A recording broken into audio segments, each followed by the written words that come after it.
Support WrestleTalk! Order the magazine using the link below.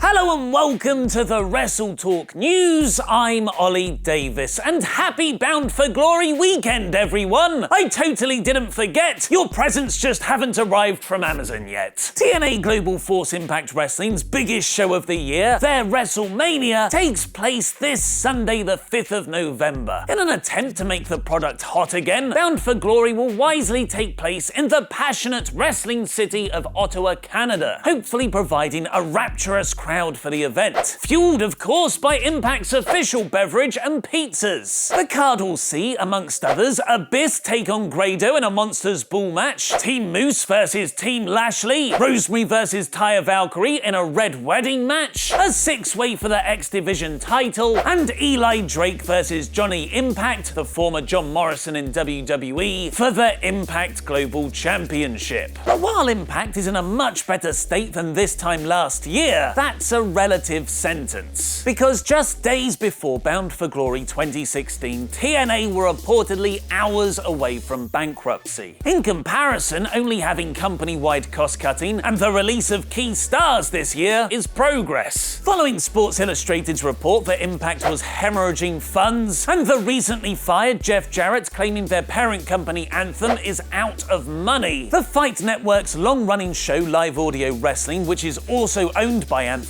was announced to be taking a short hiatus, while hosts John Pollock and Jason Agnew tweeted they will no longer be part of the production. This comes the same week as a series of talent releases from Impact Wrestling. Longtime referee Brian Hebner, son of Earl, has been granted his release, along with wrestlers Marshay Rockett and MJ Jenkins, who haven't been used on TV in several months, and the news that Rockstar Spud was granted his release several weeks ago, who WWE are reportedly interested in for their cruiserweight division. The departed names join Robbie E, Madison Rayne, Jeff Jarrett, Low Key, Taryn Terrell, Eddie Kingston, Reno Scum, and referee Robert King in recent months. And another big name could be added soon. PW Insider are reporting the next major release from TNA could be James Storm, whose contract expires in January 2018. The promotion will film their TV through the end of the year next week following Bound for Glory, meaning those dates might be his last for the company. Storm is a TNA original, working for the promotion since it was founded in 2002. He was one half of two of the company's most memorable tag teams, America's Most Wanted with Chris Harris and Beer Money with Bobby Roode. He's held 16 championships overall in TNA, including not just the promotion's World Heavyweight title, but also being a two-time TNA World Beer Drinking Champion. In late 2015, though, during a brief hiatus in his TNA career, Storm debuted for NXT, defeating Danny Burch. But he ultimately decided not to sign with WWE, going back to TNA to reform Beer Money with Roode, who then left for NXT himself the following year. Seeing that Storm's contract expires in January, perhaps he could be another surprise for Raw's 25th anniversary show on the 22nd. It appears WWE have big plans in store for the special episode, just like how their 1000th Raw drew one of their biggest ratings in recent years.